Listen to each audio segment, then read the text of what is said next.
आज 26 मई 2021 अर्थात हिंदी महीने के वैशाख की पूर्णिमा का दिन है, जिसे हम वैशाखी पूर्णिमा के नाम से जानते हैं। और जब वैशाखी पूर्णिमा अपने मस्तिष्क में आती है तो उस संदर्श को जब हम देखते हैं तो एक पुण्य आत्मा, एक पवित्र आत्मा का व्यक्तित्व हमारे मन मस्तिष्क में विचलित करने लगता है, घूमने लगता है। वह पुण्य आत्मा, वह पुण्य व्यक्तित्व कौन है? तो वो है महात्मा बुद्ध। ये वैशाखी पूर्णिमा का दिन जो संपूर्ण विश्व मना रहा है, इस पर्व को संपूर्ण विश्व मना रहा है,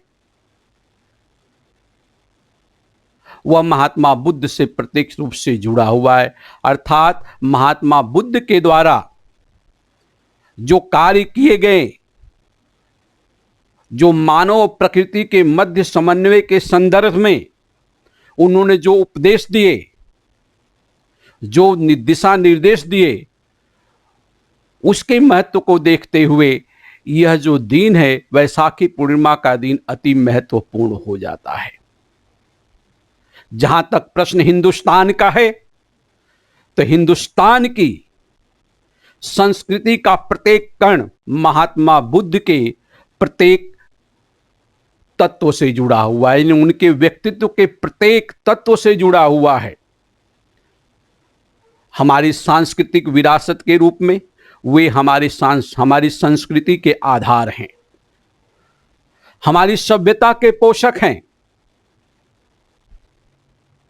ऐतिहासिक संदर्भ में जो भी कुछ कहा जाए, लेकिन व्यवहारिक स्तर पर देखा जाए तो उन्होंने जो उपदेश दिए, जो तथ्य हम लोगों के सामने प्रस्तुत किए, अगर उनका हम कुछ प्रतिशत ही उपयोग कर लें तो हमारा जीवन सफल हो जाएगा। मानव जीवन में, मानव समाज में या संपूर्ण पृथ्वी के मानव के क्रियाकलाप में जो प्रवृत्ति दिखाई दे रही है उसमें सापेक्षता समाप्त हो जाएगी और संपूर्ण विश्व अगर उनके उपदेशों को समझकर व्यवहारिक स्तर पर लागू करे तो विश्व बंधुत्व की परिकल्पना अपने आप सत्यापित होते हुए इस पूरे विश्व में लागू हो जाएगी और हम जियो और जीने दो की संकल्पना को अपना लेंगे। तो ये जो व्यक्तित्व है, जिस व्यक्तित्व की हम चर्चा करने जा रहे हैं वैशाखी पूर्णिमा के दिन, यह व्यक्तित्व हमारी संस्कृति का आधार है, हमारी सभ्यता का आधार है और यही नहीं, हमारे विकास का भी आधार है। हमारी वैज्ञानिकता या वैज्ञानिक विकास का भी आधार है, आगे चर्चा करेंगे। यहां तक कि हमारी संप्रभुता का भी आधार है। जब जब जिन परिस्थितियों में हमारा हिंदुस्तान अपनी संप्रभुता को प्रकट किया है, उस परिस्थिति में बुद्ध को जरूर याद किया है। बुद्ध ज्ञान है, बुद्ध संपूर्ण है, बुद्ध समग्र है, बुद्ध सर्वव्यापी है, हर जगह बुद्ध है और बुद्ध की शिक्षा है। अब प्रश्न ये है कि बुद्ध पूर्णिमा का जो दिन है, ये पवित्र जो दिवस है जिसको हम उत्सव के रूप में मना रहे हैं, इसके महत्व के ऊपर अगर हम जाते हैं तो इसके महत्व को दर्शाते हुए ये महात्मा बुद्ध से कैसे जुड़ता है। तो कहा जाता है कि जहां भी, जिस समय, जिस क्षेत्र में, जिस कालखंड में जैसी परिस्थितियां होती हैं, उन परिस्थितियों के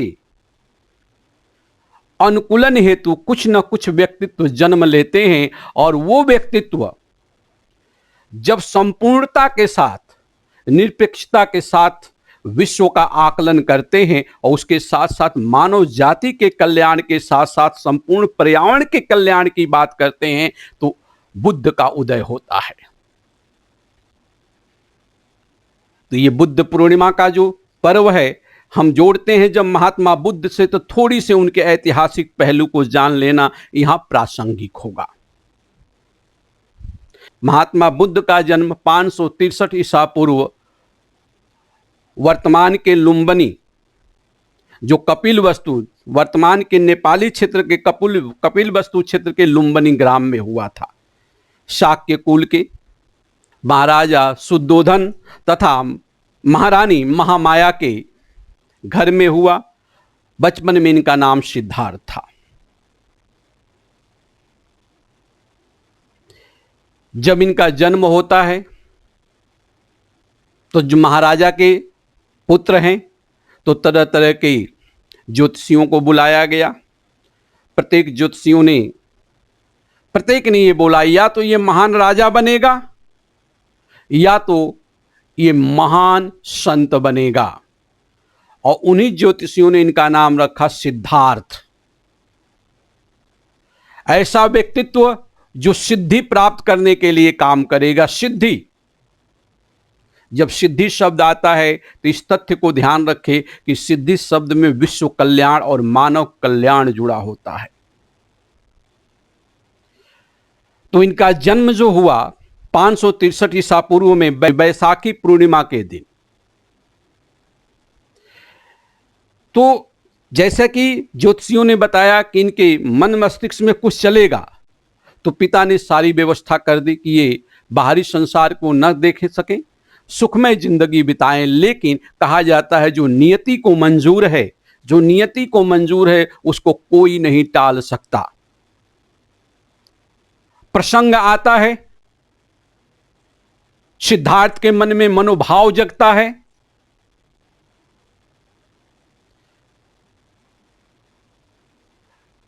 पिता ने सारी व्यवस्थाएं कर दी, हर ऋतुओं की तरह सारी व्यवस्थाएं कर दी कि इस ऋतु में ये इनके लिए प्रयोजन होगा, वर्षा ऋतु के लिए, शीत ऋतु के लिए ये, ग्रीष्म ऋतु के लिए। लेकिन उसी दौरान कहा कि जो नियति को मंजूर है उस पर किसी का बस नहीं चलता। उस नियति को देखते हुए, उस नियति के प्रतिरूप को देखते हुए इनके मनोभाव में परिवर्तनशीलता जागी। 4 इंसिडेंट इनके सामने होते हैं इनके जीवन में। पहला, इन्होंने एक वृद्ध व्यक्ति को देखा दर्द से कराहते हुए, लाठी के आधार, कहने का मतलब कि डंडे के आधार पर चलते हुए। तो कुछ सोचा, मनोभाव जागा कि क्या मैं भी ऐसा हूं, मेरे साथ भी ऐसा होने वाला है। तो निश्चय होने वाला है। इसके बाद एक बीमार व्यक्ति को देखा दर्द से कराहते हुए। इसके बाद तीसरा जो इंसिडेंट होता है, सभी जानते, एक मृत व्यक्ति को देखा जो 4 लोग लेकर जा रहे हैं राम नाम सत्य बोलते हुए, और पीछे से अनेक लोग चिल्ला रहे हैं, मातम मना रहे हैं। इससे इनके मनोभाव में जो नकारात्मकता आई, उस नकारात्मकता को दूर करने के लिए कहीं न कहीं इनके मस्तिष्क में लालसा जगी कि ये सब क्या हो रहा है। और उसी दौरान कुछ समय के बाद चौथा इंसिडेंट होता है, घटना घटती है। एक सन्यासी को देखा जो कहा कि पूरी तरह से प्रसन्न है, प्रसन्नचित्त है, उसके चेहरे पर तेज है। अब इसके बाद जो इनके मनोभाव और मनोवृत्तियों में परिवर्तन आया, 29 वर्ष की आयु में पत्नी और पुत्र राहुल को छोड़कर सत्य की खोज में चल दिए। तो जब 29 वर्ष की आयु में निकलते हैं, उस परिस्थिति को बौद्ध धर्म में कहा जाता है महाविनिष्क्रमण। महाविनिष्क्रमण जब इन्होंने ले लिया, 6 वर्ष तक उत्तर भारत में टहलते रहे। 6 वर्ष के बाद गया के पास निरंजना नदी के तट पर पीपल के पेड़ के नीचे इनको ज्ञान प्राप्त हुआ। और जिस दिन इनको ज्ञान प्राप्त होता है वह दिन भी बुद्ध पूर्णिमा का है। यानी वो दिन कौन सा है? बुद्ध पूर्णिमा अर्थात वैसाखी पूर्णिमा का दिन है। और जिस दिन इनको ज्ञान प्राप्त हुआ उसी दिन सिद्धार्थ बुद्ध बना या तथागत, बुद्ध और तथागत कहा जाता है। जैसे इनको ज्ञान प्राप्त होता है ये तथागत हो जाते हैं, ये बुद्ध हो जाते हैं, अर्थात प्रकाशवान हो जाते हैं। अब लोगों को ये प्रकाश देंगे क्योंकि इनको ज्ञान हो चुका है इस प्राकृतिक पर्यावरण का, इस प्राकृतिक पर्यावरण की अंतरक्रिया का। फिर इसके बाद ये वापस जाते हैं, इधर उधर टहलते हैं। वापस जाने का मतलब कि वहां से चलते हैं, सारनाथ पहुंचते हैं, जिसे ऋषि पत्तनम कहा जाता है। वहां एक गार्डन है मृगदाव, वहां पर इन्होंने पहली बार अपना प्रवचन दिया, जिसको धर्म चक्र प्रवर्तन के नाम से जाना जाता है। उस दिन का दिन भी बुद्ध पूर्णिमा का। ये विश्व को, तत्कालीन विश्व को, सिर्फ भारत को ही नहीं, तत्कालीन विश्व को सत्य से, जो प्राकृतिक सत्य है उससे अवगत कराने की कोशिश की और किया भी। यही कारण है कि इनके द्वारा बताए गए उपदेश जो बौद्ध धर्म के रूप में प्रतिस्थापित हुए, लगभग विश्व भर में क्या हुए, प्रज्वलित हो गए। एशिया के जो देश हैं, भारत के साथ साथ नेपाल, चीन, कोरिया प्रायद्वीप, जापान, हिंद चीन के द्वीप, श्रीलंका, हर जगह ये धर्म दीपक के समान, दीपक के ज्योति के समान, अगर हम कहें कि सूर्य के ज्योति के समान, ये क्या हुआ, विस्तृत होते हुए फैल गया। तो बुद्ध पूर्णिमा या वैसाखी पूर्णिमा इतना महत्वपूर्ण क्यों है? तो इनसे कहने का मतलब ये ज्ञान को प्रकाशित करते रहे। और जो भी मुख्य इंसिडेंट हुआ बुद्ध पूर्णिमा के दिन हुआ, अर्थात वैसाखी पूर्णिमा के दिन हुआ। अंततः जो भी कुछ इन्होंने ज्ञान का प्रकाश फैलाया, फैलाते फैलाते 80 वर्ष की आयु में 483 ईसा पूर्व में पूर्वी उत्तर प्रदेश के कुशीनारा नामक स्थान पर देह त्याग दिया, अर्थात इनका स्वर्गवास हो गया। उस दिन भी वैसाखी पूर्णिमा का ही दिन था जब इन्होंने शरीर को त्यागा। जो प्रक्रिया है शरीर त्यागने की प्रक्रिया, अर्थात उनका स्वर्गवास हो गया, तो इस प्रक्रिया को महापरिनिर्वाण कहा जाता है। तो जैसे कहा गया कि जो वैसाखी पूर्णिमा है उसको बुद्ध पूर्णिमा क्यों बोलते हैं, तो बुद्ध के जन्म से लेकर मृत्यु तक के प्रत्येक मुख्य कार्य जो ज्ञान के संदर्भ में हैं वह परिघटित होते हैं वैसाखी पूर्णिमा के दिन ही, इसलिए यह हमारे लिए पवित्र है। अब सवाल यह है कि वर्तमान युग में जो 21वीं शताब्दी का समय चल रहा है, और यह जो समय है कितना भयंकर है, इसको संपूर्ण विश्व देख रहा है। जैसे जैसे सभ्यताएं विकसित होती चली गई, मानव विकसित होता चला गया, और मानव ने विकास की कई उपागमों को लागू किया, और उपभोक्तावादी समाज जो है अपने उपभोक्तावाद के चरम पर पहुंच गया, जहां सिर्फ तृष्णा है, इच्छा है, सिर्फ बनने की कोशिश की जा रही है, निर्माण करने की कोशिश की ही नहीं जा रही है। हम बनना चाहते हैं, निर्मित होना नहीं चाहते हैं। हम सिर्फ निर्मित होना चाहते हैं, संश्लेषित नहीं होना चाहते हैं। तो जिस समाज में या पर्यावरण के किसी भी पहलू में यदि संश्लेषण का विलोपन होने लगेगा तो निर्माण अपने आप ध्वस्त हो जाएगा।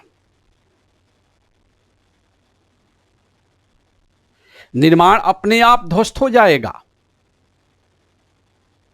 जब महात्मा बुद्ध ने बौद्ध धर्म की स्थापना की, 600 ईसा पूर्व के आसपास की कहानी सब चल रही है। 600 ईसा पूर्व तक उत्तर वैदिक काल था।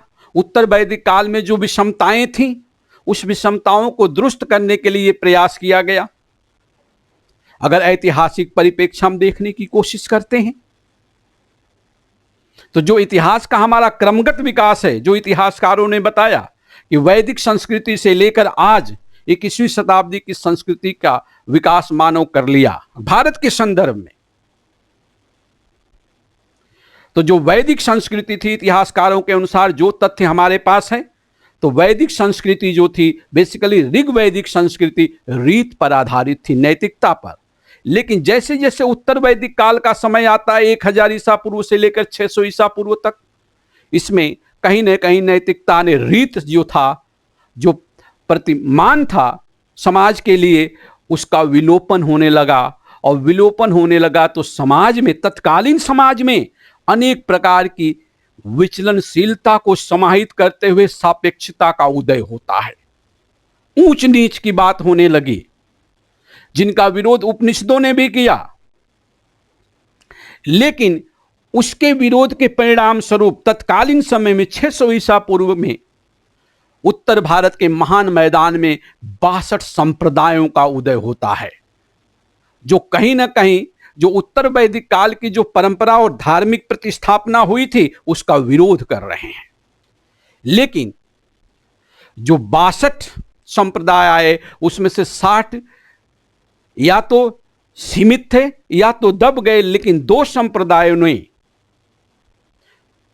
अपने व्यवहारिक स्तर पर अपने आप को ऐसे प्रतिस्थापित किया, आज भी ऐसे प्रतिस्थापित किया कि आज भी विश्व में जीवित हैं और नैतिकता के आधार पर। और वो संप्रदाय कौन है जो धर्म के रूप में आज प्रतिस्थापित हैं? जैन धर्म और बौद्ध धर्म। तो उसी में से बौद्ध धर्म है। बौद्ध धर्म की व्यापकता अगर वैश्विक स्तर पर देखें तो जैन धर्म से क्या है, ज्यादा है। जैन धर्म इंडिजिनस हो गया, लेकिन बौद्ध धर्म एक्सोजिनस हुआ और अंतर्राष्ट्रीय प्रवृत्ति को प्राप्त कर लिया। तो इसलिए प्राप्त किया कि बुद्ध के द्वारा दी गई जो शिक्षा थी, सिद्धार्थ के द्वारा जो गौतम बुद्ध बना, वो सर्वव्यापी थी, सर्वव्यापी है और सर्वव्यापी रहेगी, हर युग में प्रासंगिक रहेगी। तो ऐसा क्या है ये प्रासंगिक? मैंने बताया, आपसे बात की कि यदि हम बुद्ध के बताए गए शिक्षा का उपयोग हम कर लेते हैं अपने जीवन में, तो हमें किसी वस्तु, किसी तत्व की आकांक्षा ही नहीं रहेगी, सब हमारे पास ही है। अक्सर मैं क्लास में बोलता हूं, हम प्रयास क्यों करते हैं? तो प्रयास का जो अंतिमतम स्वरूप होता है, राजनीतिज्ञ कुछ और कहता है, साइंटिस्ट कुछ और कहता है और सामान्य व्यक्ति कुछ और कहता है। तो हम लोग सामान्य व्यक्ति हैं। सामान्य व्यक्ति कहता है कि हमें स्वर्ग मिल जाए। स्वर्ग किसी ने देखा? लेकिन जब बुद्ध के शिक्षा को आप लोगे तो स्वर्ग आपको दिखाई देगा और स्वर्ग आप महसूस करोगे। इस दौरान मैं कोशिश करूंगा आपसे जो बात कर रहा हूं आपके सामने मैं स्वर्ग को प्रस्तुत कर दूं। जब कोई स्टूडेंट्स मुझसे बात करता है या अक्सर मैं स्टूडेंट से बात करता हूं, स्वर्ग देखा क्या? मैं कहता हूं कि मैं देख रहा हूं, आज मैं आपसे बात कर रहा हूं, यही स्वर्ग है। मैं अपने समाज में कुछ योगदान कर रहा हूं, यही स्वर्ग है। मैं अपने परिवार के साथ बैठा हूं, यही स्वर्ग है। क्योंकि स्वर्ग में भी विचलन है, यदि है तो, और नहीं है तो यही स्वर्ग है। लेकिन स्वर्ग और नरक एक मनोभाव परिस्थिति होती है। तो स्वर्ग और नरक जो मनोभाव की परिस्थिति है, तो ये प्राकृतिक स्वरूप के परिप्रेक्ष्य में अगर हम देखने की कोशिश करते हैं तो प्रकृति में प्रत्येक तत्व, प्रत्येक पहलू न तो स्थिर है न तो स्थायी है। यहां विचलनशीलता सार्वभौमिक सत्य तथ्य है, ये परिवर्तन होगा। और इस परिवर्तनशीलता के अंतर्गत हमारा जन्म और हमारी मृत्यु भी सत्य है। लेकिन जन्म और मृत्यु के मध्य हमारा मार्ग कितना सुगम होकर जाता है, ये सबसे बड़ा प्रश्न है। जब महात्मा बुद्ध ने देखा वृद्ध व्यक्ति को, क्योंकि उनको एहसास नहीं था, क्योंकि उनको तो सुख ऐसो आराम दिया गया था। वृद्ध व्यक्ति को देखा तो सोचा क्या मेरे साथ भी होगा? जो उनके सहायक सारथी थे बोले हाँ भगवान, हाँ राजकुमार, भगवान तो नहीं राजकुमार। जब औषधि नहीं मिली, एक बीमार व्यक्ति को देखा दर्द से कराते हुए, पूछा क्या मेरे साथ भी होगा? हाँ। जब मरे हुए व्यक्ति को देखा राम नाम सत्य का मेरे साथ भी होगा। हाँ, तो जिज्ञासा जगी कि ये शरीर क्या है। फिर इसके बाद एक सन्यासी को देखा, वो सन्यासी जो है निरपेक्ष है, उसमें सापेक्षता नहीं, इसलिए वो प्रसन्नचित्त है। कहने का मतलब प्रसन्न है, प्रसन्नचित्त है, और उसके चेहरे पर तेज है, चिंता नहीं है, लेकिन वो अभी जीवन जी रहा है। तब ये मनोभाव आया। तो पर्यावरण को उन्होंने देखा। पर्यावरण बोले तो जो कुछ क्रिएशन यहां पर है, सृष्टि है, इसके बाद उनके मनोभाव में से जो कुछ निकला, वो पहला लिखा, पहला जो मनोभाव निकलता वो है आर्य सत्य।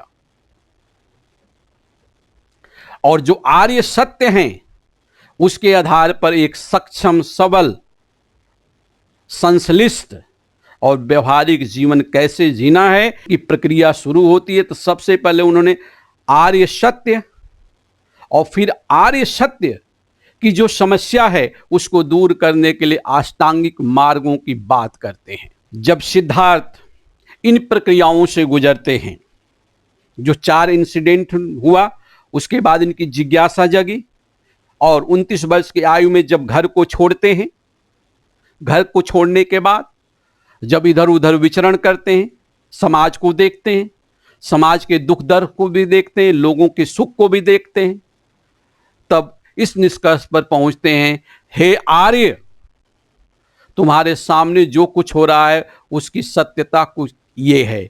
तो उन्होंने कहा आर्य सत्य, 4 आर्य सत्य बताया। पहला, यह संसार दुख का घर है, यह संसार दुख का घर है।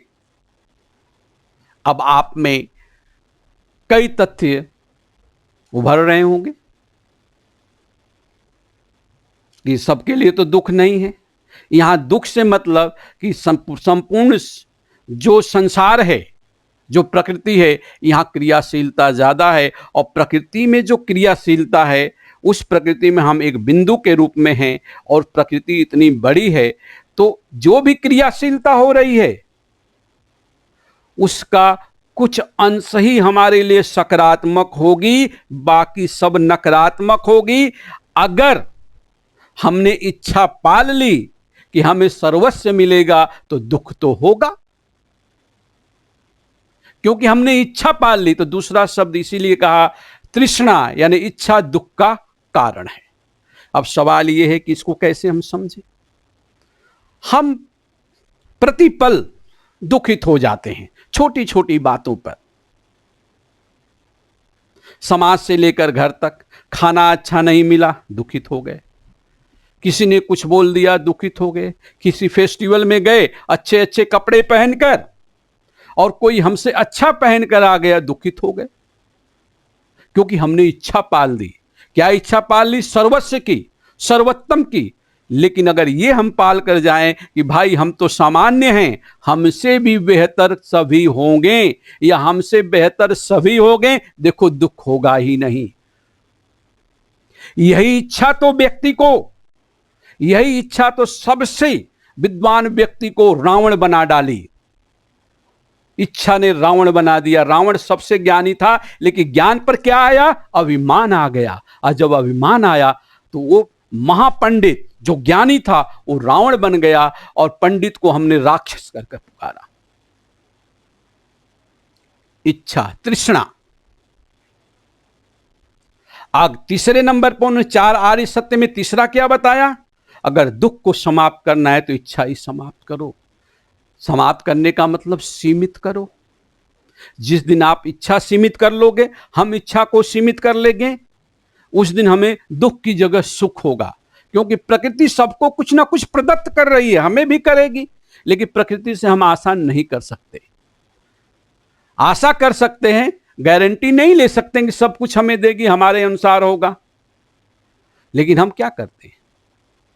जब प्रतियोगी परीक्षाओं की बात होती है, स्टूडेंट्स की बात होती है, तो जैसे एग्जाम आता है हम भगवान के घर में जाते हैं और उनसे तरह तरह की बातें करते हैं। पढ़ाई लिखाई तो किया नहीं, कर्म नहीं किया। अष्टांगिक मार्ग में यही सब बातें होगी। कर्म नहीं किया, भगवान के दरबार पर चले गए। तो भगवान प्रकृति का स्वरूप है, और प्रकृति में जो सर्वाइवल ऑफ द फिटेस्ट है, जो निरपेक्ष है, उसी की पूछ होती है, उसी की पहचान मिलती है। और फिर हम फेल हो जाते हैं। फेल होने के बाद जीवन लीला ही समाप्त कर देते हैं, क्योंकि हमने इच्छा पाल लिया और इच्छा का चरम पार लिया हमने, तो दुख तो होगा।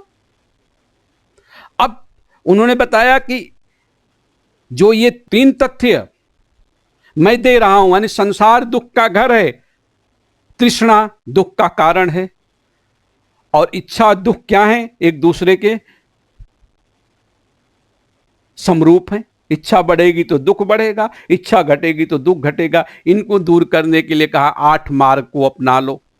तब उन्होंने अष्टांगिक मार्ग की संकल्पना का प्रतिपादन किया, जो मूलतः एक आध्यात्मिक सिद्धांत है। अगर इनको हम अपना लेते हैं तो जीवन में कभी दुख होगा ही नहीं, क्योंकि जीवन को हम समझ लेंगे, संसार को समझ लेंगे और समाज के प्रत्येक तत्व को भी समझ लेंगे। क्या बोला? अष्टांगिक मार्ग में पहला उन्होंने कहा, जो सबसे महत्वपूर्ण है आज के दिन तो और ज्यादा महत्वपूर्ण है, जब पूरा का पूरा वैश्विक समाज विषम हो गया है, ग्लोबल सोसाइटी हेट्रोजिनिटी का शिकार है। और इसमें स्वरूप क्या दिखाई दे रहा है? जैसा कि मैंने बताया कि मुझे सब कुछ मिले, मुझे सब कुछ मिले, ये मरे तो मरे। तो पहला है सम्यक दृष्टि। पहला अष्टांगिक मार्ग में पहला मार्ग उन्होंने क्या बताया? सम्यक दृष्टि। कहा कि जैसा क्षेत्र समय काल हो, यथार्थ को समझने के लिए दृष्टि का विकास हो। क्षेत्र और काल के अनुसार यथार्थ को समझने के लिए दृष्टि का विकास होना चाहिए, न कि अप्रासंगिक होना चाहिए। दूसरा इन्होंने बताया सम्यक संकल्प। बिना संकल्प के कुछ नहीं होता। तो संकल्प क्या होना चाहिए? अगर भगवान ने, इस प्रकृति ने हमें जीवन दिया है, तो इस जीवन को जीना ही हमारा संकल्प हो।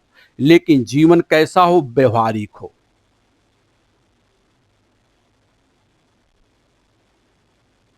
वाद से परे हो, अभिमान से परे हो। लेकिन ऐसा जीवन जब होगा जब हम सम्यक संकल्प को धारण करेंगे। और सम्यक संकल्प में क्या है, किस प्रकार का विकास होना चाहिए? व्यवहारिक रूप से शरीर का विकास हो। जब शरीर का अच्छा विकास होगा तो मेंटल डेवलपमेंट होगा, मानसिक विकास होगा। और जब सकारात्मक मानसिक विकास होगा तो नैतिकता का विकास होगा। तो शारीरिक, मानसिक और नैतिक विकास हो, सम्यक। और पूरा का पूरा विश्व समाज जब से ये जन्म लिया तब से नैतिकता की ही बात कर रहा है। जब ऋग्वेद की काल बात करते हैं, ऋग्वेदिक काल में तो वहां का समाज रीत पर आधारित था। रीत का मतलब होता है नैतिकता। तो सम्यक दृष्टि हो गई, सम्यक संकल्प हो गया। अब जब संकल्प हमने ले लिया तो समाज में रहना है, तो सम्यक वाणी। कहा जाता है ना, जुबान, बोली, भाषा, हमारी अभिव्यक्ति चाहे तो युद्ध करा दे, चाहे तो पूरे विश्व को एक मोतियों की माला में पिरोकर साम्य योग को स्थापित कर दे। तो ये वाणी है। वाणी पवित्र और सत्य होनी चाहिए। पवित्र, सत्य और व्यवहारिक होनी चाहिए। इसके बाद इन्होंने कहा सम्यक कर्मांत। कर्म कैसा होना चाहिए? 2 शब्द मैं ले रहा हूं। सुंदर और व्यवहारिक कार्य होना चाहिए। सुंदर का मतलब क्या हुआ? सबको सुंदर लगे, सबके लिए व्यवहारिक हो। तो यहां पर जो सुंदर शब्द हमने लिया, यहां अपने कर्म को पेंटिंग करना है।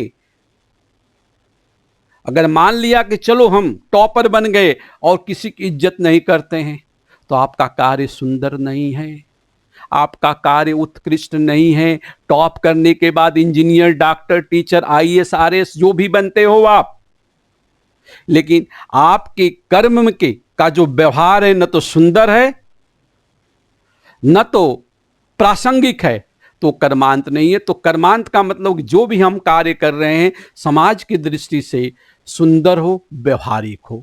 सम्यक आजीव। कहा गया कि अगर हम जीवित शरीर हैं तो हमें आजीविका चाहिए। तो वह आजीविका हमारे लिए प्रासंगिक है, व्यवहारिक है, जो सही और नैतिक तरीके से हम प्राप्त करें। आज सम्यक आजीव के सिद्धांत की कितनी आवश्यकता है। कोविड-19 के दौर में देखो, प्राकृतिक आपदा के दौर में देखो, आप अक्सर आप देखते हो यहां लोग मर रहे हैं, लेकिन कालाबाजारी करने वाले कर रहे हैं। वो कौन लोग हैं? मैं तो उनको भारतीय नहीं मानता, मैं उनको हिंदुस्तानी नहीं मानता। बेड पर एक बहन, एक भाई, बुजुर्ग व्यक्ति, बुजुर्ग माता सांस के लिए तड़प रहे हैं और उस ऑक्सीजन का यहां बिजनेस हो रहा है। तो ये सम्यक आजीव नहीं है, ये हमारी सभ्यता और संस्कृति का आधार नहीं है। अगर बुद्ध का सिद्धांत यहां जीवित होता, लोगों के दिमाग में बुद्ध होता, तो पूरा समाज शुद्ध होता, क्योंकि यहां सम्यक आजीव होता। तो सही और नैतिक तरीके से आजीविका को तलाश किया जाए। अब सवाल यह है कि भारत के साथ साथ पूरा विश्व क्या सम्यक आजीव या आजीविकता की बात कर रहा है क्या? व्यक्तिगत स्तर पर, पारिवारिक स्तर पर, सामाजिक स्तर पर, राष्ट्रीय स्तर पर, अंतर्राष्ट्रीय स्तर पर। कोविड-19 कहां से निकला? चाइना से। बुद्ध को मानने वाला है, बुद्ध के साथ वो धोखा कर रहा है। अगर बुद्ध की शिक्षा को वो मानता तो इस प्रकार के उसमें साम्राज्यवादी प्रवृत्ति नहीं होती, अहम नहीं होता। तो उसको बुद्ध को मानने का कोई अधिकार नहीं। चाइना से बोला जाए मेरा बुद्ध मुझे दे दो, लेकिन कैसे? तो हर जगह। इसके बाद बोला गया सम्यक व्यायाम। सम्यक व्यायाम 2 स्वरूप इसका हम देखते हैं। एक तो शारीरिक, स्वस्थ शरीर चाहिए हमें। अगर शरीर स्वस्थ है, पहले भी बताया, तो दिमाग स्वस्थ है, मानसिक स्वस्थता है, तो हम समाज में अच्छा काम करेंगे। तो सम्यक व्यायाम को थोड़ा सा हम अलग करते हैं यहां पर।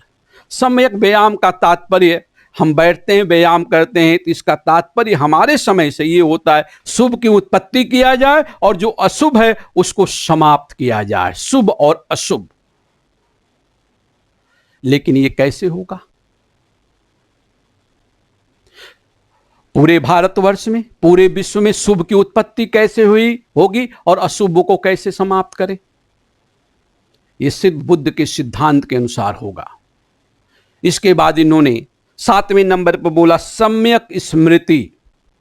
जो ऊपर जितनी भी बातें, जितनी भी प्रक्रियाओं, जितनी भी संकल्पनाओं की बात हुई, तो इसके लिए स्मृति चाहिए कि कल मैंने जो बोला आज हमें याद है क्या? हम तो पल पल याद करते हैं, पल पल भूल जाते हैं। और यहां देखो, जब व्यायाम हम कर रहे हैं, स्मृति की बात करते हैं, तो यह एक संदेश जो प्रतियोगिता में बैठ रहे हैं हमारे विद्यार्थी, उनके लिए है। चित्त की एकाग्रता। क्या कल जो बोला था वो कर लिया क्या? कल जो सिद्धांत पढ़ा था, जो फैक्ट पढ़ा था, यहां है क्या? इसलिए नहीं है क्योंकि जो ऊपर के 6 सम्यक प्रवृत्तियां, उनको आपने ध्यान में नहीं रखा। सम्यक दृष्टि, सम्यक संकल्प, सम्यक वाणी, सम्यक क्रमांत, सम्यक आजीव, सम्यक व्यायाम को यदि हम अपना लेते हैं तो सम्यक स्मृति बनी रहेगी, चित्त की एकाग्रता बनी रहेगी। और जब चित्त की एकाग्रता, मन की एकाग्रता बनी रहेगी, तो सारे लक्ष्य को हम धीरे धीरे प्राप्त कर लेंगे। इसके बाद है सम्यक समाधि। तो जब चित्त की एकाग्रता है तो मन की शांति। शांत मन से मैं सोचूं, क्या सोचूं? मैं आपसे एक प्रश्न पूछता हूं आज। हम लोग मानव हैं, एक बार अपने आप से ये पूछो कि मैं कौन हूं? चलो मैं मानव हूं, मुझे क्या करना है, मेरा अस्तित्व क्या है? तो जब सोचने की कोशिश करते हो कि मैं कौन हूं, तो 2 ही शब्द आता है, मेरा यहां जन्म हुआ, यहां मृत्यु होगी। कुछ न लेकर आए थे न तो लेकर जाएंगे। तो जो जीवन मिला है, इसमें क्यों नहीं हम सम्यक दृष्टि, सम्यक संकल्प, सम्यक वाणी, सम्यक क्रमांत, सम्यक आजीव, सम्यक व्यायाम और स्मृति को अपनाते हुए, समाधि को अपनाते हुए सामाजिक कल्याण की बात करें? मन की शांति। अब देखो, जब हम बात करते हैं बुद्ध की, तो बुद्ध अपने आप में सर्वस्व है, सर्वव्यापी है। वो बुद्ध तो हमें पर्यावरण की प्रत्येक प्रक्रिया में दिखाई देता है, हमारे मन में दिखाई देता है, हमारे समाज में दिखाई देता है। लेकिन बुद्ध की जो वाणी है, बुद्ध की जो संकल्पना है, अगर उसको हम अपना लें तो विश्व में कुछ भी अप्रिय नहीं होगा। अगर हम सम्यक दृष्टि, सम्यक संकल्पना, सम्यक वाणी, सम्यक कर्मांत, सम्यक आजीव, सम्यक व्यायाम, सम्यक स्मृति और सम्यक समाधि की बात कर लेते तो शायद कोविड को भी हरा देते। व्यायाम क्या किया जा रहा है? सबके पास भौतिक संपदा खूब है, लेकिन क्या कर लेगी? अंदर से इच्छा नहीं है। तो जैसा कि बताया कि बुद्ध जो है हर जगह है। बुद्ध की शिक्षा, बुद्ध का उपदेश तब भी व्यवहारिक था, आज भी है, कल भी रहेगा। और एक शब्द हमने दिया था, बुद्ध हमारे संप्रभुता में भी समाहित है। जब भारत में संप्रभुता को लेकर या उच्च वैज्ञानिकता को लेकर कोई अच्छा काम होता है तो हम एक शब्द बोलते हैं, बुद्धा स्माइल अगेन। ये कब से शुरू हुआ? जब वैश्विक व्यवस्थाएं बदल रही थी। 1971 का युद्ध हुआ पाकिस्तान से,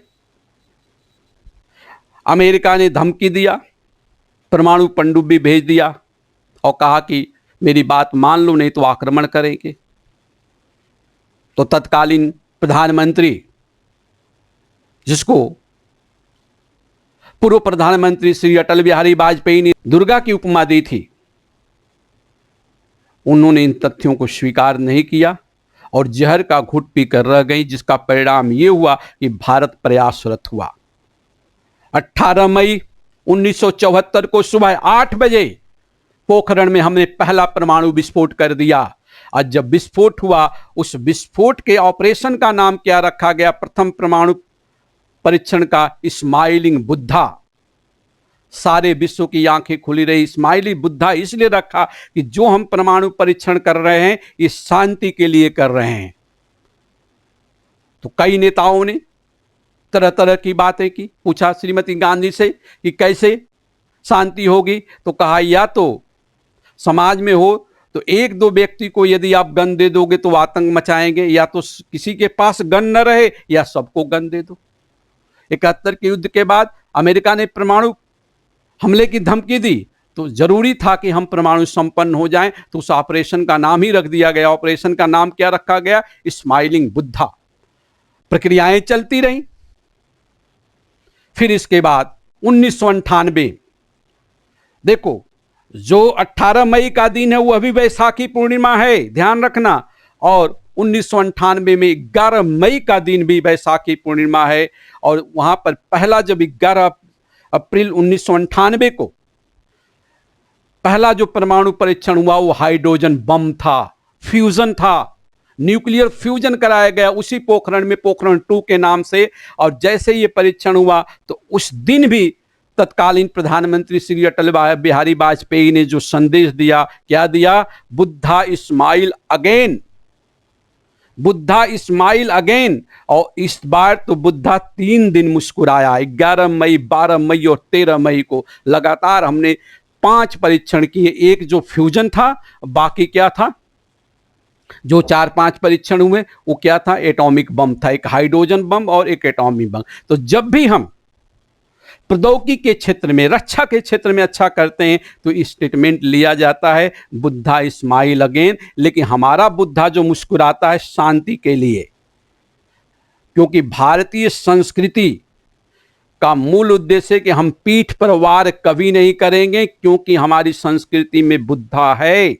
तो इतनी जो बातें आपसे की गई, ये वैसाखी पूर्णिमा के संदर्भ में, जिसको बुद्ध पूर्णिमा कहते हैं, ये हमारे लिए महत्वपूर्ण क्यों है? अगर बुद्ध के बताए गए रास्ते को यदि हम तथागत के बताए गए रास्ते को अपना लेते हैं तो इस वैश्विक महामारी के दौर में भी हमारे पैर डगमगाएंगे नहीं। हम जो प्राकृतिक प्रकोप आ रहा है उससे हम संभल भी जाएंगे और आगे के लिए रास्ता भी तैयार कर लेंगे।